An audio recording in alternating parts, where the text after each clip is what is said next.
ജീവിതത്തിലും പ്രൊഫഷണലും രാഷ്ട്രീയത്തിലും ഒക്കെ ടീച്ചറിൻ്റെ കൂടെ ഉണ്ടായിരുന്ന ആളാണല്ലോ ആൻ്റണി സാറ്.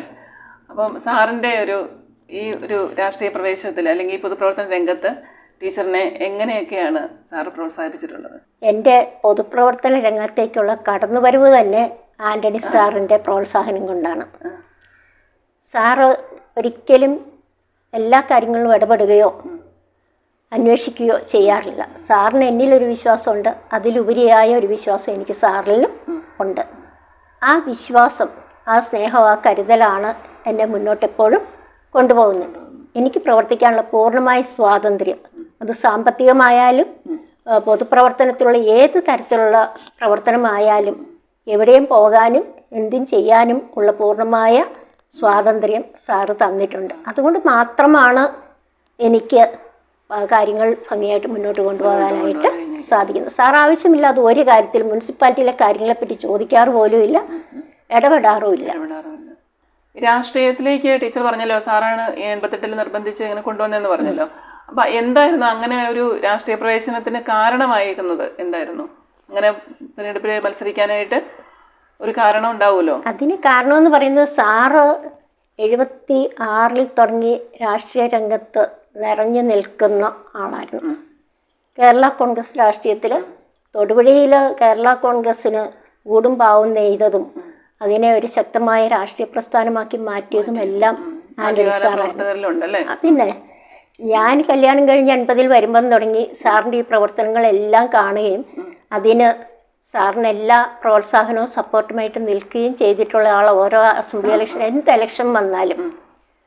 അതുകൊണ്ട് തന്നെ എനിക്കിതിനെപ്പറ്റി ഏതാണ്ട് ഒരു ധാരണ എൻ്റെ ഉള്ളിലുണ്ട്. ഞങ്ങൾ രണ്ടുപേർക്കും ഉള്ള ഒരു കുഴപ്പം, ഞങ്ങൾ ഒരിടത്തും ആരെയും മുഖസ്തുതി പറയാനും ആരുടെയും കുറ്റം പറയാനും ഏഷണി പറയാനും ഒരിടത്തും ഒരു നേതാക്കന്മാരുടെ അടുത്തും പോകാറില്ല.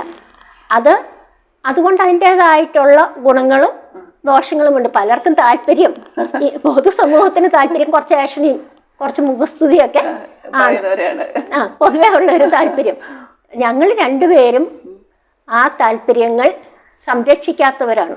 അതുകൊണ്ട് ഞങ്ങൾക്ക് പ്രത്യേകിച്ച് നഷ്ടം, ഞങ്ങൾ ഞങ്ങളുടെ പണം ഉപയോഗിച്ച് രാഷ്ട്രീയ പ്രവർത്തനങ്ങൾ നടത്തുന്നവരാണ്. ഞങ്ങൾക്ക് ആരോടും ഒരു നയാ പൈസയുടെ കടപ്പാടും ബാധ്യതയുമില്ല.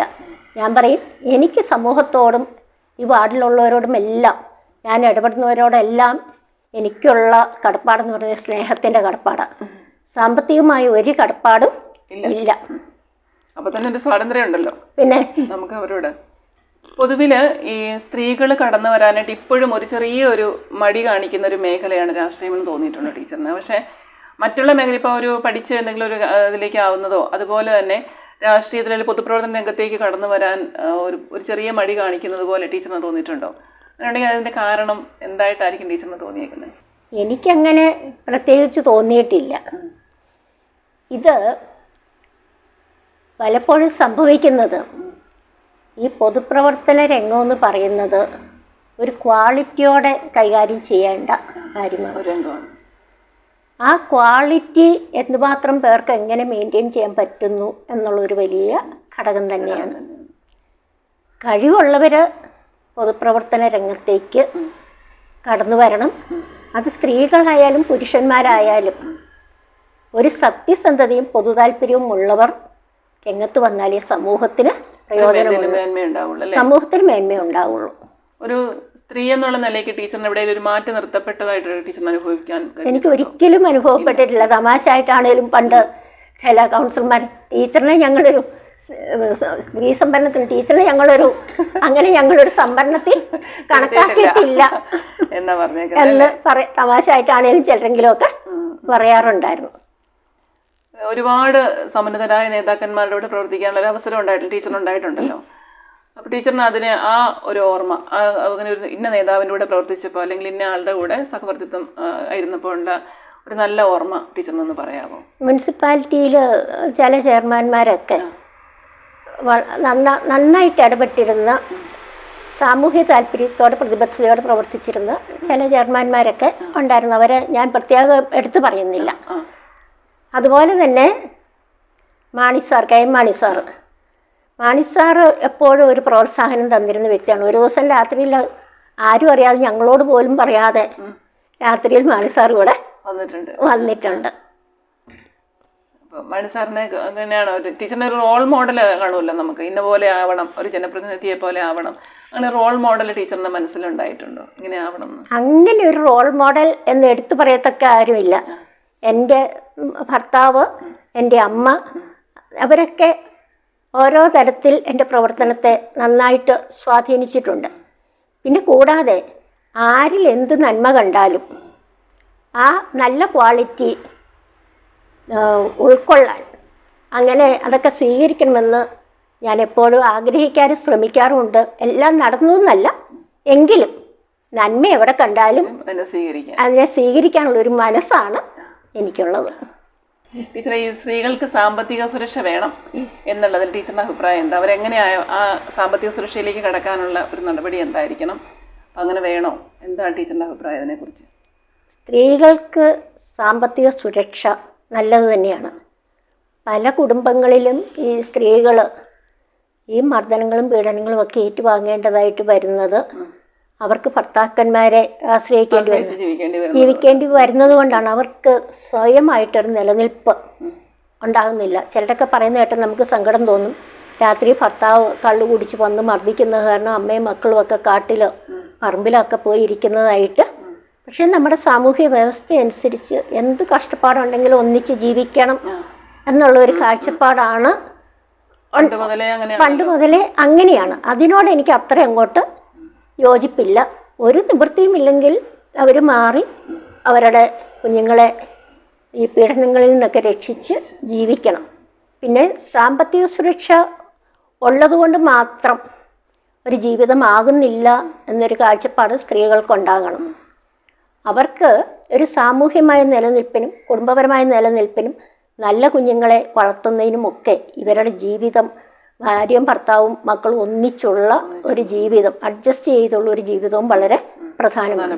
എനിക്ക് തോന്നുന്നു ഇപ്പോൾ ഈ ഡൈവോഴ്സൊക്കെ ഒത്തിരി കൂടുന്നതിന് അതിൻ്റെ ഒരു പ്രധാനപ്പെട്ട കാര്യം സ്ത്രീകൾക്ക് വരുമാനം ഉണ്ടാകുന്നു, ഇനി എന്തുമാകാം എന്നുള്ളൊരു കാഴ്ചപ്പാട് അതിൻ്റെ പുറകിലുണ്ടോ എനിക്കൊരു സംശയമുണ്ട്. പ്രത്യേകിച്ച് ക്രിസ്ത്യൻസിനൊക്കെ വളരെ കുറച്ചുണ്ടതുള്ളൂ വിവാഹമോചനം. പക്ഷെ ഇപ്പം അത് പോയിട്ട് കുടുംബ കോടതികളിലൊക്കെ ഇഷ്ടംപോലെ വിവാഹമോചനം. ഇതിൻ്റെ എല്ലാം ഏറ്റവും പ്രധാനപ്പെട്ട കാരണമെന്ന് പറയുന്നത് ഒരു കുടുംബത്തിൽ നിന്നാണ് മൂല്യബോധം ആളുകൾക്കുണ്ടാകേണ്ടത്. ആൺകുട്ടിക്കാണേലും പെൺകുട്ടിക്കാണേലും ആ മൂല്യബോധം പറഞ്ഞു കൊടുത്തല്ല ആർക്കും ഉണ്ടാകുന്നതും. നമ്മളുടെ ജീവിതം കണ്ടാണ് നമ്മുടെ മക്കൾ പഠിക്കുന്നത്. ഭാര്യയും ഭർത്താവും സ്നേഹത്തോടെ കരുതലോടെ പങ്കുവെച്ച് ജീവിക്കുന്നതാണെങ്കിൽ മക്കളോട് നിങ്ങളിങ്ങനെ ജീവിക്കണം, ഇതാണ് ജീവിതം എന്നൊന്നും പറഞ്ഞു കൊടുക്കേണ്ടതായിട്ട് വരുന്നില്ല. നമ്മൾ എത്ര ഉപദേശിച്ചിട്ടും കാര്യമില്ല. നമ്മളുടെ ജീവിതം കണ്ടു തന്നെയാണ് നമ്മൾ പറയുന്ന ഓരോ വാക്കും, നമ്മൾ ഓരോ കാര്യങ്ങൾ എങ്ങനെ തരണം ചെയ്യുന്നു, എങ്ങനെ ഒരു പ്രശ്നം കൈകാര്യം ചെയ്യുന്നു, ഭാര്യയ്ക്ക് ഭർത്താവിനോടുള്ള ആ സ്നേഹവും ബഹുമാനവും ആദരവും, അതുപോലെ ഭർത്താവിന് ഭാര്യയോടുള്ള ആ സ്നേഹവും കരുതലും, ഇതെല്ലാം എങ്ങനെയാണ് ജീവിതം മുന്നോട്ട് കൊണ്ടുപോകേണ്ടതെന്ന് വീട്ടിൽ നിന്ന് തന്നെ കുഞ്ഞുങ്ങൾ കണ്ടുപിടിക്കണം. ഇവർ രണ്ടുപേരും പരസ്പരം കുറ്റപ്പെടുത്താതെ, കുറ്റമൊക്കെ എല്ലാവർക്കും ഉണ്ടാവും, അതൊക്കെ അവരവരുടെ ബെഡ്റൂമിൽ ക്ലോസ്ഡ് ഡോറിൻ്റെ അകത്ത് വേണം ചർച്ച ചെയ്യാൻ. പരസ്പരം ബഹുമാനിക്കാതെ കുറ്റപ്പെടുത്തി ഒക്കെ മോശമൊക്കെ പറഞ്ഞു കഴിഞ്ഞാൽ കുട്ടികൾക്ക് അവരോട് രണ്ടുപേരോടും ഒരു ബഹുമാനം ഉണ്ടാകത്തില്ല. പിന്നെ കുഞ്ഞുങ്ങളെ അവരുടെ യാഥാർത്ഥ്യ ബോധത്തോടെ വളർത്താത്തതാണ് വേറൊരു പ്രശ്നം.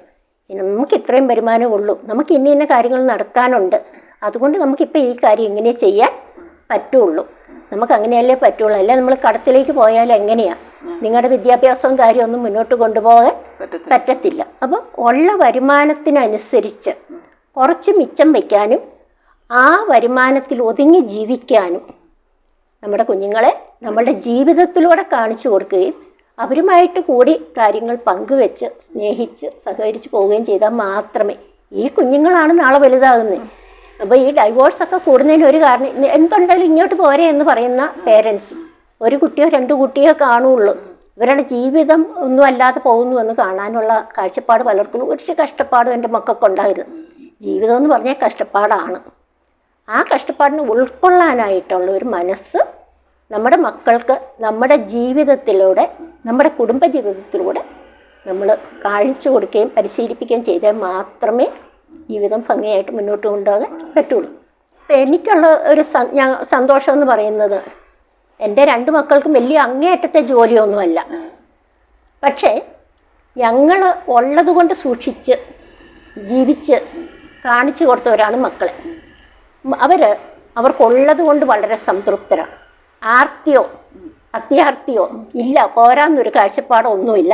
ഉള്ളതിൽ സന്തോഷത്തോടെ ജീവിക്കുന്നത്. അതാണ് പലപ്പോഴും പലർക്കും പറ്റുന്നത്. എന്താണെന്ന് വെച്ചാൽ എത്ര ഉണ്ടെങ്കിലും ആർത്തി കൊണ്ട് ഉള്ളത് അനുഭവിക്കാൻ അവർക്ക് സാധിക്കുന്നില്ല. വീണ്ടും വീണ്ടും വീണ്ടും ഉണ്ടാക്കണം. ഉള്ളതൊരിക്കലും അനുഭവിക്കാനും സന്തോഷിക്കാനും പറ്റുന്നില്ല. ഒരു ചെറിയ ജീവിതമേ ഉള്ളൂ. അപ്പോൾ ഉള്ളത് കൊണ്ട് സന്തോഷത്തോടെ അത് പങ്കുവെച്ചും സൂക്ഷിച്ചും കരുതിയും എല്ലാം ജീവിക്കാനായിട്ട് നമ്മൾ ജീവിച്ച് നമ്മുടെ മക്കൾക്ക് കാണിച്ചു കൊടുക്കണം. എനിക്ക് സന്തോഷം എന്ന് പറയുന്നത് എൻ്റെ മക്കളും അതേ പോളിസി ഉള്ളവരായി തീർന്നു. അതിലാണ് അവർക്ക് 2 പേർക്കും വേറെ ആരുടെയും ഒരു പൈസ പോലും അന്യായമായിട്ട് വേണമെന്നോ അത്യാർത്ഥിയോ ഒന്നും ഇല്ല. പണിയെടുക്കുന്നു, അതിന് കിട്ടുന്നതുകൊണ്ട് സന്തോഷമായിട്ട് ജീവിക്കുന്നു. ടീച്ചറെ, ആത്മീയതയെക്കുറിച്ചുള്ള ടീച്ചറിന്റെ കാഴ്ചപ്പാട് എന്താണ്? ആത്മീയത എന്ന് പറയുന്നത് അത് ഒരു ദൈവവിശ്വാസമാണ്. ആ ദൈവവിശ്വാസം എല്ലാവർക്കും വേണം എന്നുള്ളതാണ് എൻ്റെ അഭിപ്രായം. കാരണം നമുക്ക് സ്വയം പരിഹാരം കണ്ടെത്താൻ പറ്റാത്ത ഒത്തിരി ബുദ്ധിമുട്ടുകൾ ജീവിതത്തിൽ വരും. ആരെയും ആശ്രയിച്ചാലും പരിഹരിക്കാൻ പറ്റാത്ത കാര്യങ്ങൾ, പ്രശ്നങ്ങൾ ജീവിതത്തിലുണ്ടാകും. അപ്പം അവസാനത്തെ ആശ്രയമായി നമുക്കൊരു ദൈവവിശ്വാസം, അത് അള്ളാഹ് ശ്രീകൃഷ്ണനായിക്കോട്ടെ, ഈശോ ആയിക്കോട്ടെ, അത് ഓരോരുത്തരുടെ ഇഷ്ടമനുസരിച്ച് മതവിശ്വാസം അനുസരിച്ച് അവിടെ നമുക്കൊരു അഭയമുണ്ട്, അവിടെ ഒരു പ്രശ്ന പരിഹാരമുണ്ടെന്നുള്ളൊരു ചിന്ത തന്നെ നമുക്കൊരു വലിയ സന്തോഷവും സമാധാനവും തരും. നമ്മളെക്കൊണ്ട് പറ്റാത്ത അങ്ങോട്ട് ഏൽപ്പിച്ചു കൊടുക്കുന്നു. അവിടുന്ന് ഒരു പരിഹാരം ഇന്നല്ലെങ്കിൽ നാളെ ഉണ്ടാകും എന്നുള്ളൊരു കാഴ്ചപ്പാട്. എല്ലാവർക്കും ഒരു വിശ്വാസം വേണമെന്ന് തന്നെയാണ് എൻ്റെ കാഴ്ചപ്പാട്. തൊടുപുഴയെ കുറിച്ച് ടീച്ചറിൻ്റെ മനസ്സിലുള്ള ഇനി അടുത്തൊരു ഘട്ടത്തിൽ എന്തൊക്കെയാണ് ടീച്ചറിൻ്റെ മനസ്സിലുള്ള പ്ലാന്? ഇതിൻ്റെ വികസനത്തിൽ ഇനി എന്തൊക്കെ ചെയ്യാൻ പറ്റും എന്നാണ്? തൊടുപുഴയുടെ ഏറ്റവും വലിയ സമ്പത്തെന്ന് പറയുന്നത് തൊടുപുഴയാറാണ്. 365 ദിവസവും ജലസമൃദ്ധിയുള്ള തൊടുപുഴയാറ്. ഇത് 76-ൽ ഇടുക്കി പദ്ധതി കമ്മീഷൻ ചെയ്തത് മുതൽ പെരിയാറ്റിലെ വെള്ളം ഇടുക്കി ഡാം വഴി മൂലമറ്റം വഴി നമുക്ക് ലഭിച്ചുകൊണ്ടിരിക്കുകയാണ്. ഈ ജലസമ്പത്തുള്ളത് കൊണ്ട് തന്നെ ഇവിടെ ജലക്ഷാമം ഉണ്ടാകുന്നില്ല. നമുക്ക് തൊടുപുഴയാറ്റിൽ നിന്ന് വെള്ളം പമ്പ് ചെയ്ത് എവിടെയും കുടിവെള്ളം എത്തിക്കാനായിട്ട് സാധിക്കുന്നുണ്ട്. പിന്നെ തൊടുപുഴ എന്ന് പറയുന്നത് ഇടുക്കിയുടെ കവാടമാണ്. ഇടുക്കിയുടെ കവാടമായതുകൊണ്ട് തന്നെ ഹൈ റേഞ്ചിലേക്കുള്ള ആളുകൾ നല്ല ഭാഗവും തൊടുപുഴയിൽ വിവിധ ആവശ്യങ്ങൾക്ക് വന്നു പോകുന്നു. പ്രത്യേകിച്ചും വ്യാപാര വാണിജ്യ മേഖലകളിൽ എല്ലാം വന്നു പോകുന്നുണ്ട്.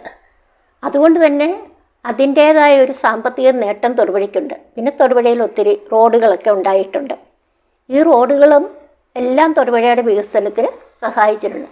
പിന്നെ ഇപ്പം കാണുന്നൊരു പ്രത്യേകത, ഈ പലതരത്തിലുള്ള പ്രശ്നങ്ങൾ കൊണ്ട് ഭൂമി സംബന്ധമായിട്ടും വന്യമൃഗശല്യങ്ങളും എല്ലാം കൊണ്ട് ഹൈ റേഞ്ചിലുള്ള മലമടക്കുകൾ ജീവിക്കുന്ന അനേകം പേര് അവിടുത്തെ വാസം ഒഴിവാക്കി അതൊക്കെ ഉപേക്ഷിച്ച് ഈ താഴോട്ട് ഇറങ്ങുന്നുണ്ട്. തൊടുപുഴയിൽ പല ഭാഗങ്ങളിലും ഒത്തിരി ഉള്ളിലല്ലെങ്കിൽ മുനിസിപ്പാലിറ്റിയിൽ പല ഭാഗങ്ങളിലും സ്ഥലം മേടിച്ച് വീട് വെച്ച് വരുന്നുണ്ട്. ഇതെല്ലാം തൊടുപുഴയ്ക്ക് മാത്രം ലഭിക്കുന്ന ഒരു അനുഗ്രഹമാണ്. മറ്റ് സ്ഥലങ്ങളിലോട്ടൊന്നും ഇപ്പം കോട്ടയത്തോ അല്ലെ പാലായിലോ പേട്ടയിലോ ഒന്നും ചെന്നാൽ ഈ ഒരു പ്രത്യേകതകളൊന്നും ആ പ്രദേശങ്ങൾക്ക് ഇല്ല. ജലസമൃദ്ധിയും കിട്ടത്തില്ല. ഈ ഹൈ റേഞ്ചിൻ്റെ കവാടം ഒരു വലിയ ഒരു ഏരിയ ഇതിൻ്റെ പുറകിലുണ്ട്. അത് നമ്മൾ ആരും ശ്രദ്ധിക്കുന്നില്ല.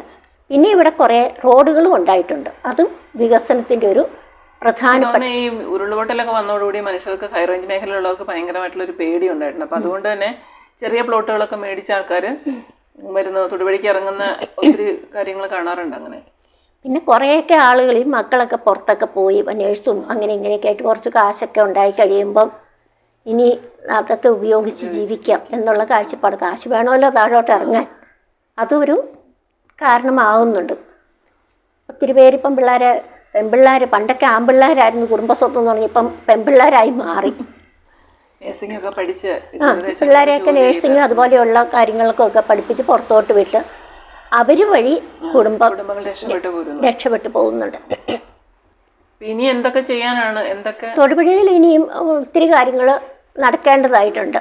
പ്രധാനമായിട്ടും നടക്കേണ്ട കാര്യം എന്ന് പറയുന്നത് തൊടുപുഴയ്ക്ക് മൂവാറ്റുപുഴയ്ക്ക് പാരലൽ റോഡാണ് ആവശ്യം. റിംഗ് റോഡുകളേക്കാൾ കൂടുതൽ പാരലൽ റോഡ്, ഇവിടുന്ന് പാലാ റൂട്ടിലേക്കാണെങ്കിലും പാരലൽ റോഡ് വേണം. അതുപോലെ തൊടുപുഴയിൽ നിന്ന് മുട്ടത്തിലേക്കുള്ള റോഡ്, അതിൻ്റെ ഇടയ്ക്ക് റാല തുടങ്ങി മുട്ടം വരെയുള്ള ഭാഗത്ത് നല്ലൊരു ഭാഗം മലങ്കര എസ്റ്റേറ്റിൻ്റെ ഭാഗമാണ്.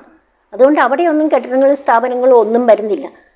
തൊടുപുഴയിൽ നിന്ന് അങ്ങോട്ടുള്ള റോഡിൻ്റെ പ്രത്യേകിച്ച് ഈ റാല തുടങ്ങിയുള്ള ഭാഗത്തിൻ്റെ വീതി കൂട്ടി കൂടുതൽ സ്ഥലങ്ങൾ ഗവൺമെൻറ് അക്വയർ ചെയ്ത് അവിടെ ഓഫീസുകളും മറ്റ് സ്ഥാപനങ്ങളും ഒക്കെ കൊണ്ടുവന്ന് ഇതിൻ്റെ ഒരു എക്സ്റ്റൻഷനായിട്ട്, തൊടുപുഴയുടെ ഒരു എക്സ്റ്റൻഷനായിട്ട് മുട്ടം മാറേണ്ടതായിട്ടുണ്ട്. അവിടുന്ന് ബൈപ്പാസ് റോഡുകളേക്കാൾ കൂടുതൽ ഉള്ള റോഡ്, അല്ലെങ്കിൽ തൊടുപുഴയിൽ നിന്ന് മുട്ടത്തിലൊരു പാരലൽ റോഡ് ഉണ്ടാക്കിയാലും കുഴപ്പമില്ല. അത് അതിനുമാത്രം സാധ്യതമാകുമെന്ന് എനിക്കറിയില്ല. പിന്നെ ടൂറിസത്തിന് തൊടുപുഴയ്ക്ക് ഒത്തിരി സാധ്യതകളുണ്ട്. ആ ടൂറിസത്തിൻ്റെ സാധ്യതകളൊക്കെ നമ്മൾ ഉപയോഗിക്കണം. പിന്നെ വ്യവസായ രംഗത്ത് തൊടുപുഴയ്ക്ക് കാര്യമായ നേട്ടങ്ങളൊന്നുമില്ല. ഇവിടെ ഒരു ബ്രാഹ്മിൺസും ഒരു ലൂണാറും ഒക്കെ ഉണ്ടെന്നുള്ളതല്ലാതെ വേറെ പുതിയ വ്യവസായങ്ങളൊന്നും, വലിയ വ്യവസായങ്ങൾ കടന്നു വരുന്നില്ല. ഇവിടെ വെള്ളവും സ്ഥലങ്ങളും എല്ലാം ഉണ്ടെങ്കിലും നമുക്ക് കൂടുതൽ വ്യവസായങ്ങൾ കൊണ്ടുവരേണ്ടതായിട്ട് ഉണ്ട്. പിന്നെ സ്റ്റേഡിയത്തിൻ്റെ കുറവുണ്ട്.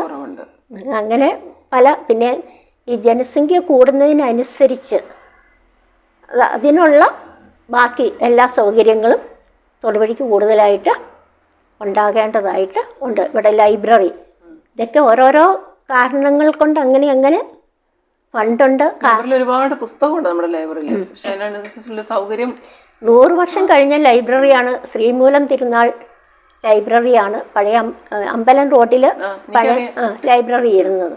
അവിടെ സൗകര്യം കുറവായതുകൊണ്ട് വേറെ സ്ഥലത്തേക്ക് താൽക്കാലികമായിട്ട് മാറ്റിയിരിക്കുന്നു. ഇനി അത് മുനിസിപ്പൽ ബസ് സ്റ്റാൻഡ് ഷോപ്പിംഗ് കോംപ്ലക്സിൻ്റെ മുകളിലേക്ക് മാറ്റാനായിട്ട് ഉദ്ദേശിക്കുന്നു. അതിന് ഡീൻ കുര്യാക്കോസ് എം പി ഏതാണ്ട് 35 ലക്ഷം രൂപ അടുത്ത് അനുവദിച്ചിട്ടുണ്ട്. പുസ്തകം ധാരാളം ഉള്ള ഒരു ലൈബ്രറി തന്നെയാണ്. പഴയ പുസ്തകങ്ങളൊക്കെ കിട്ടാറുണ്ട് അവിടെ. തൊടുപുഴയിൽ ഒരു വലിയ ലൈബ്രറി ആവശ്യമുണ്ട്. എല്ലാ സംവിധാനങ്ങളോടും കൂടിയ ലൈബ്രറി. ഇപ്പൊന്ന് വെച്ചാൽ വായന കുറച്ചാളുകളിലേക്ക് വായന എത്തുന്ന ഒരു സമയമാണ്. പണ്ടത്തെക്കാളും കുറെ ഇപ്പം ഫേസ്ബുക്കിലൊക്കെയുള്ള ധാരാളം കഥകളൊക്കെ വരുന്ന സമയമാണ്. ആളുകൾ വായനക്കാരുണ്ട് ഇപ്പോൾ. അല്ല, വായനക്കാരുണ്ടെന്ന് പറഞ്ഞാലും പുസ്തകം എടുക്കാനും പോകാനും ഒന്നും ആളുകൾ എല്ലാവരും യൂട്യൂബിലും ഇതിലേക്ക് ഏത് ബുക്ക് വേണേലും ഇപ്പം കിട്ടുന്നുണ്ട്. അപ്പം ഈ വായനയാണ് ഇപ്പോൾ കൂടുതലായിട്ട്. വായിക്കാതെ ഇരിക്കുന്നില്ല, പക്ഷെ ബുക്കുകൾ നേരിട്ടെടുക്കുന്ന ആ സംവിധാനം ആളുകൾ കൂടുതലായിട്ട് ഉപയോഗിക്കുന്നില്ല. വായന എപ്പോഴും പ്രോത്സാഹിപ്പിക്കപ്പെടേണ്ടതാണ്. കാരണം സംസ്കാരം, വായന, പഴയ കാര്യങ്ങളൊക്കെ അറിയുന്നതും എല്ലാം വായനയിലൂടെയാണ്. എത്രയോ കൊല്ലങ്ങൾക്ക് മുമ്പ് നമ്മുടെ നാട്ടിൽ എത്രയോ സാമൂഹ്യ സേവന രംഗത്ത് പ്രവർത്തിച്ചിരുന്ന എത്രയോ മഹാന്മാരായ ആളുകൾ കേരളത്തിൽ തന്നെ ഉണ്ടായിരുന്നു. ഇത്രയും ദീർഘനാള് 88 മുതൽ ഇത്രയും വർഷം, ടീച്ചർ പറഞ്ഞ 36 വർഷത്തെ ഒരു രാഷ്ട്രീയ അല്ലെങ്കിൽ പൊതുപ്രവർത്തന രംഗത്തെ ഒരു അനുഭവവും പരിചയമൊക്കെ ഉണ്ടല്ലോ.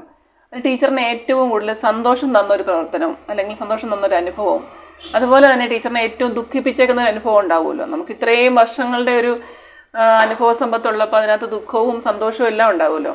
ടീച്ചറിനെ ഏറ്റവും കൂടുതൽ സന്തോഷിപ്പിച്ചേക്കുന്ന ഒരു അനുഭവം ഏതാണ്? സന്തോഷിപ്പിച്ചിരിക്കുന്ന പല അനുഭവങ്ങളുണ്ട്. അതിൽ ഒരനുഭവം എന്ന് പറയുന്നത്, ഒരു 37 വയസ്സും 57 വയസ്സും ഒക്കെ ഉള്ള സ്ത്രീകൾ ജീവിതത്തിൽ ഒരിക്കലും വോട്ട് ചെയ്യാത്തവർ എനിക്ക് വോട്ട് ചെയ്യാൻ വേണ്ടി മാത്രം മുനിസിപ്പൽ വോട്ടർ പട്ടികയിൽ പേര് ചേർത്ത് വോട്ട് ചെയ്ത് ഒരു വളരെ ത്രില്ലിംഗ് ആയിട്ടുള്ളൊരു എക്സ്പീരിയൻസ്, എൻ്റെ ആ പ്രവർത്തനത്തോട് അവർക്കുള്ള താല്പര്യം കൊണ്ട് മാത്രം അതൊരു പ്രധാനപ്പെട്ട ഒരു സംഭവമായിട്ട് ഞാൻ ഓർക്കാറുണ്ട്. പിന്നെ ഈ പുഴയോര റോഡ് ഞങ്ങളുടെ വീടിൻ്റെ സമീപത്തോടെ കടന്നു പോകുന്നത്. 80-ലാണ് ഞങ്ങളിവിടെ സ്ഥലം മേടിച്ച് താമസിക്കാൻ വന്നത്. അന്ന് ഈ ഭാഗത്ത് റോഡുകൾ അങ്ങനെ ഇല്ലായിരുന്നു. 88-ൽ ഞാൻ കൗൺസിലർ ആയതിനു ശേഷം താല്പര്യമെടുത്താണ് ഈ റോഡ് സബ്സ്റ്റേഷൻ്റെ അവിടം വരെ. അന്ന് നമ്മുടെ ആഗ്രഹവും താല്പര്യവും അങ്ങ് മുനിസിപ്പാലിറ്റിയുടെ അതിർത്തി വരെ ഈ റോഡ് എത്തിക്കണമെന്നായിരുന്നു. 2 പേരൊഴിച്ച് ഒരാളൊഴിച്ച് ബാക്കി എല്ലാവരും 8 മീറ്റർ വീതിയിൽ അന്ന് സ്ഥലം തരാൻ തയ്യാറായിരുന്നു. നമ്മൾ അതിനുള്ള ശ്രമം തുടങ്ങി. ഇവിടെ സബ്സ്റ്റേഷൻ്റെ അവിടെ എത്തിയപ്പോഴേക്കും ഒരാളതിന് തടസ്സം പറഞ്ഞു. അവിടം വരെ നമുക്ക് ആ റോഡ് കൊണ്ടുപോകാനായിട്ട് സാധിച്ചു. അന്ന് തുടങ്ങിയുള്ള ശ്രമം ഇവിടെയൊക്കെ 10-33 കുടുംബങ്ങൾ ഈ പുഴയുടെ തീരത്തുണ്ടായിരുന്നു. പാവപ്പെട്ടവർ, അവർക്കൊക്കെ സൗകര്യപ്രദമായ താമസ സ്ഥലമൊക്കെ നമ്മളുടെ മേൽനോട്ടത്തിൽ അതിനുള്ള സംവിധാനങ്ങളൊക്കെ ഉണ്ടാക്കി പുഴയുടെ തീരങ്ങളൊക്കെ കെട്ടിച്ച്, പിന്നെ വർഷങ്ങൾക്ക് മുമ്പ് 1990 തന്നെ സർവേ നടത്തി കല്ലൊക്കെ ഇട്ട് പുതിയ കെട്ടിടങ്ങളും പുഴയുടെ സൈഡിൽ വരുന്നതൊക്കെ തടഞ്ഞ്, അങ്ങനെ ദീർഘകാലത്തെ ശ്രമം കൊണ്ടാണ് ഈ പുഴയോര റോഡ് യാഥാർത്ഥ്യമായത്. പഴയ ആളുകൾക്ക് അതിൻ്റെ ചരിത്രം, പുതിയതായിട്ട് താമസിക്കാൻ വന്നവരാണ് ഈ പ്രദേശത്തുള്ളവരൊക്കെ. ഇതൊക്കെ ഏതാണ്ട് 10 വർഷം കൊണ്ടോ 12 വർഷം കൊണ്ടോ എന്തോ പെട്ടെന്നുണ്ടായതാണെന്നാണ് പലരുടെയും ധാരണ. ഏതായാലും മുനിസിപ്പാലിറ്റിയിലെ ഏറ്റവും മനോഹരമായ റോഡാണ് ഇത്. നമ്മുടെയൊക്കെ കാലത്ത് തന്നെ ഇത് യാഥാർത്ഥ്യമായി കാണുന്നതിൽ അതിനുവേണ്ടി ഒത്തിരി ശ്രമിച്ചത് ഞാനും എൻ്റെ ഹസ്ബൻഡും തന്നെയാണ്. അതിനോട് ചേർന്ന് ഇവിടുത്തെ MLA-മാരും അതുപോലെ തന്നെ ജനപ്രതിനിധികൾ, ഈ വാർഡിലെ ഇതിൻ്റെ അടുത്ത വാർഡിലെയും ജനങ്ങളുമൊക്കെ പൂർണ്ണമായി സഹകരിച്ചിട്ടുണ്ട്. പലരുടെയും ഈ പുഴയോരമൊക്കെ കെട്ടാൻ വേണ്ടി നമ്മൾ കാലാകാലങ്ങളിലുള്ള ജലസേന വകുപ്പ് മന്ത്രിമാരുടെയൊക്കെ സഹായം, TM ജേക്കബിൻ്റെ കാലത്താണ് ഏറ്റവും കൂടുതൽ പുഴയോരം നമ്മൾ കെട്ടിച്ചിട്ടുള്ളത്. ഇങ്ങനെ ഒത്തിരി കാലത്തെ നിരന്തരമായ ശ്രമഫലമായിട്ടാണ് ഈ റോഡ് നമുക്ക് യാഥാർത്ഥ്യമാക്കാനായിട്ട് സാധിച്ചത്. അതിൻ്റെ പിന്നിൽ ഏറ്റവും പ്രവർത്തിച്ചിട്ടുള്ളത് ഞങ്ങൾ രണ്ടുപേരുമാണ്. ഇത് യാഥാർത്ഥ്യമായതിലേറെ സന്തോഷമുണ്ട്. ഇനി ഇതിൻ്റെ ബെൽമൗത്തിൻ്റെ അവിടെ ഒരു കെട്ടിടം ഏറ്റെടുക്കാനുണ്ട്. അതിൻ്റെ ഒരു 2-3 മാസത്തിനുള്ളിൽ ഏറ്റെടുക്കത്തക്ക തരത്തിൽ അതിൻ്റെ പേപ്പറുകളൊക്കെ നീക്കുന്നതിൽ ഞാൻ നിരന്തരം. ഭംഗിയുണ്ട് കാണാനായിട്ട്. ഞങ്ങൾ കഴിഞ്ഞ ദിവസം ഇതിലൂടെ പോയപ്പോഴും പറഞ്ഞു, വൈകുന്നേരങ്ങളിലൊക്കെ വന്നിരിക്കാൻ പറ്റിയ പരുവത്തിനുള്ള ഒരു നല്ല കാഴ്ച, വ്യൂ ഒക്കെ നല്ല രസമുണ്ട് കാണാമെന്ന് പറഞ്ഞു. അത് ഞങ്ങളുടെ ഒരു കാഴ്ചപ്പാട് കൊണ്ട് മാത്രം, ഭാവന കൊണ്ട് മാത്രം ഉണ്ടായ ഒരു റോഡാണ്. ഈ ബെൽമൗത്തിലുള്ള കെട്ടിടം ഏറ്റെടുക്കുന്നതിനുള്ള നടപടിയുടെ പുറകെ ഞാൻ നിരന്തരമായിട്ട് അതിൻ്റെ പുറകിലാണ്.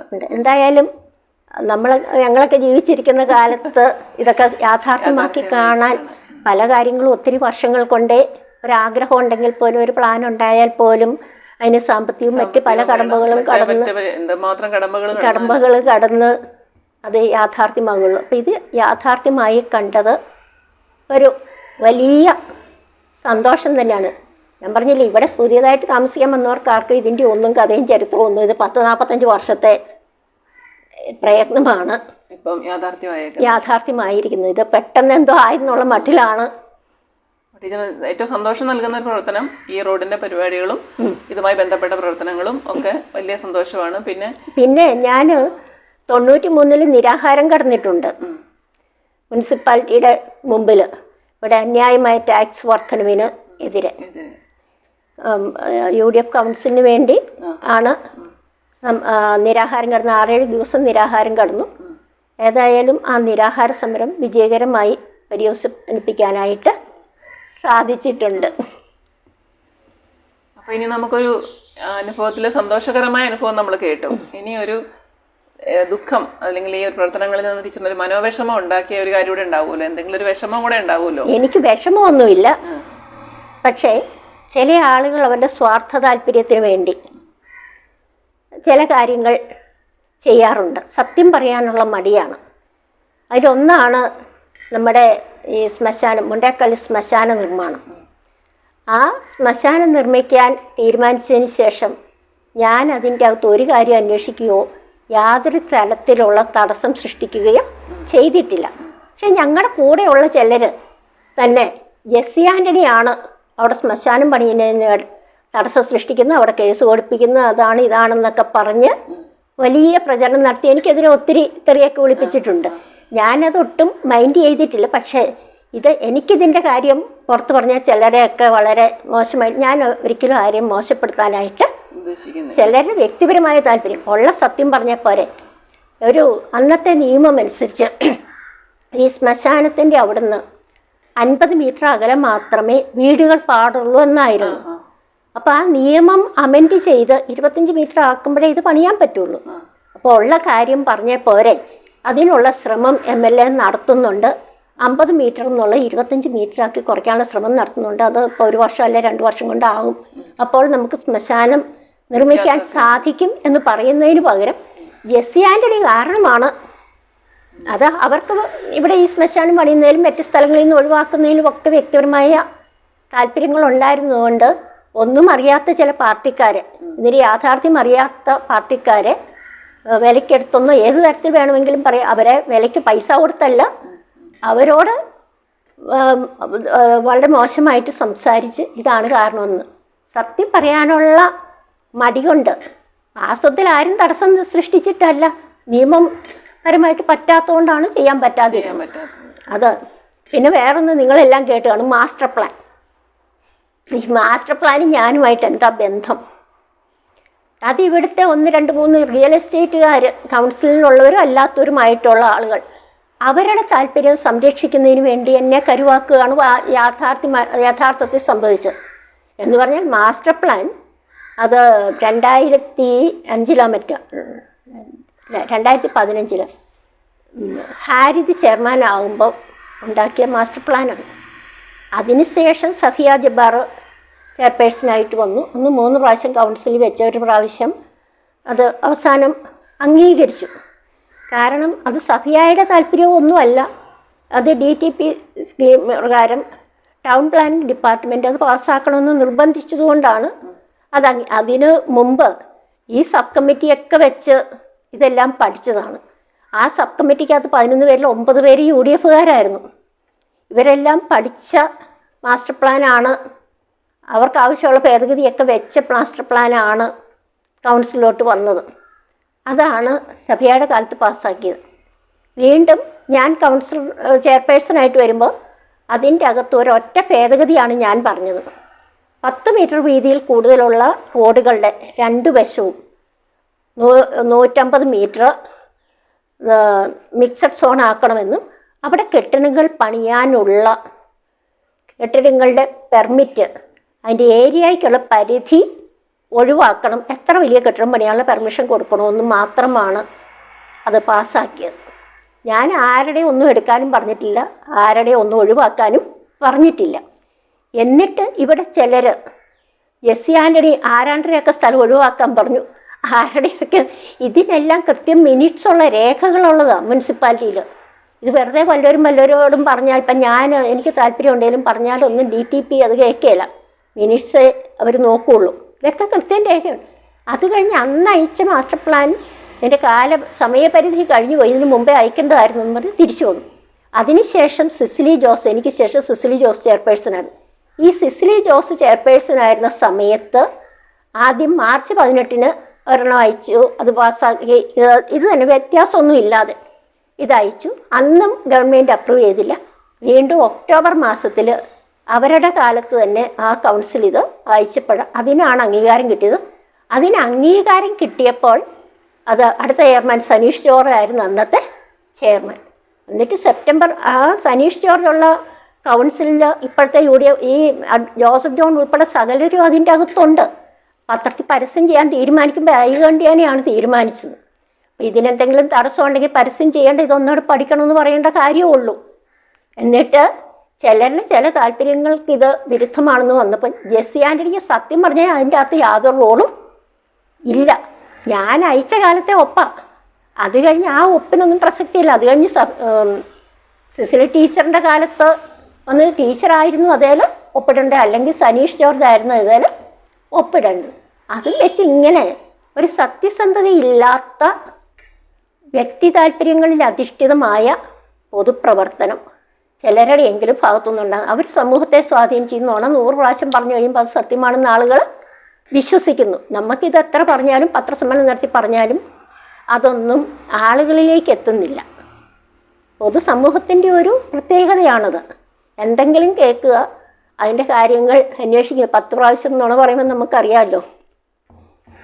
എനിക്കിതൊന്നും എന്നെ ബാധിച്ചിട്ടില്ല, എനിക്കൊരു വിഷയവുമല്ല. ഞാൻ പിന്നെ ഇത് പറഞ്ഞു എന്നുള്ളത് മാത്രമേ ഉള്ളൂ. എനിക്കിതിൻ്റെ അകത്തൊരു റോളും ഇല്ല എന്നുള്ളത് ഏറ്റവും കൃത്യമായിട്ട് അറിയാവുന്നയാൾ ഞാൻ തന്നെയാണ്. ഈ ശ്മശാനത്തിൻ്റെ കാര്യത്തിലാണെങ്കിലും ഞാൻ അതിന് ദോഷമായിട്ടൊന്നും ചെയ്തിട്ടില്ല. ഞാൻ ആ കാലത്ത് ഇതിൻ്റെ ഫയൽ പോലും കൈകൊണ്ട് തൊട്ടിട്ടില്ല. കാരണം തൊട്ടേ പറയും ജെസ്സി ആൻ്റണി ഏതാണ്ടോ കാണിച്ചെന്ന്. ഞാൻ ശ്മശാനം എന്നൊരു അക്ഷരം പോലും ആ ശ്മശാനം യാഥാർത്ഥ്യമാകുന്നവരെ ആരോട് സംസാരിച്ചിട്ടും ഇല്ല. അതുപോലെ മാസ്റ്റർ പ്ലാൻ എന്തിനാണ് അവനവൻ്റെ താല്പര്യം സംരക്ഷിക്കാൻ? ആ താല്പര്യം സംരക്ഷിക്കാൻ വേറൊരാളെ ചാരുന്നത് എന്തിനാ? അതാണ് സമൂഹം കാണുന്നത്. പിന്നെ ഇതെന്നെ ബാധിക്കാതെ പോകുന്നത് എന്താണെന്ന് വെച്ചാൽ, ഞാൻ ചെയ്യാത്ത കാര്യങ്ങൾ ആരെന്ത് പറഞ്ഞാലും അത് മൈൻഡ് ചെയ്യേണ്ട കാര്യമില്ല എന്നുള്ളൊരു കാഴ്ചപ്പാട് എനിക്ക് പണ്ടേ ഉണ്ട്. ടീച്ചറെ, ഇത്രയും നേരം ഞങ്ങളുടെ ഇവിടെ ചെലവഴിച്ചതിന് ഒരുപാട് നന്ദി. ടീച്ചറിൻ്റെ എല്ലാ പ്രവർത്തനങ്ങളും സർവേശ്വരൻ അനുഗ്രഹിക്കട്ടെ എന്ന് പ്രാർത്ഥിക്കുന്നു. അതുപോലെ തൊടുപുഴയുടെ വികസനത്തിൽ ടീച്ചറിന് ഒരുപാട് സ്വപ്നങ്ങളുണ്ടല്ലോ, ആ സ്വപ്നങ്ങളെല്ലാം യാഥാർത്ഥ്യമാകട്ടെ എന്ന് ആശംസിക്കുകയും ചെയ്യുന്നു.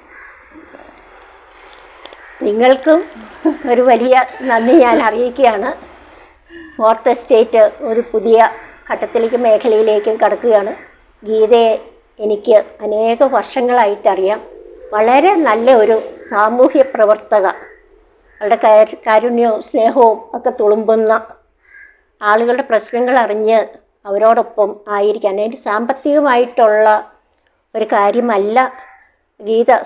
വലിയ സാമ്പത്തികമുള്ള ആളല്ലെങ്കിലും ആളുകളുടെ മനസ്സിൽ വലിയ സമ്പന്നയായിട്ട് നിലനിൽക്കുന്ന ആളാണ്. അതുപോലെ തന്നെ മഞ്ജു, നിങ്ങളുടെ ഈ പ്രവർത്തനങ്ങൾക്ക് എല്ലാ ഭാവുകങ്ങളും നേരുന്നു. ഫോർത്ത് എസ്റ്റേറ്റ് ഒരു വലിയ വിജയമായി തീരട്ടെ. നന്ദി.